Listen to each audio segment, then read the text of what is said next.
કાકરિયા હું ધોરણ 8માં અભ્યાસ કરું છું। હું તમને આજે જીવનમાં શિક્ષણનું મહત્વ કહીશ। જીવનમાં શિક્ષણનું મહત્વ એ છે કે જો આપણે શિક્ષણ મેળવેલું હોય તો આપણે ગમે મુશ્કેલીઓનો સામનો કરી શકીએ। જો શિક્ષણ મેળવેલું ન હોય તો આપણે બેરોજગારી કરવી પડે છે। અને પહેલાં આપણે જ્યારે નાના હોય ત્યારે આપણને ભણવા મોકલે છે અને આપણને શિક્ષણ દેવા માટે સરકાર ખૂબ જ મહેનત કરે છે।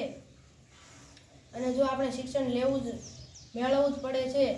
જો શિક્ષણ મેળવેલા હોય અને શિક્ષણ મેળવેલું ન હોય તેમાં ઘણો ભેદભાવ જોવા મળે છે। જો શિક્ષણ મેળવેલા ને તમે પૂછો કે તમે શિક્ષણનું તમારા શું મહત્વ, તો તેઓ કહે છે કે શિક્ષણ મેળવીએ તો આપણને નોકરી મળે અને આપણે શાંતિથી કામ કરી શકીએ। અને જેને શિક્ષણ મેળવેલું ન હોય તેને પૂછીએ કે તમે શું કરો છો, તેઓ કહે છે કે અમે શિક્ષણ મેળવેલું નથી, તેથી અમારે બેરોજગાર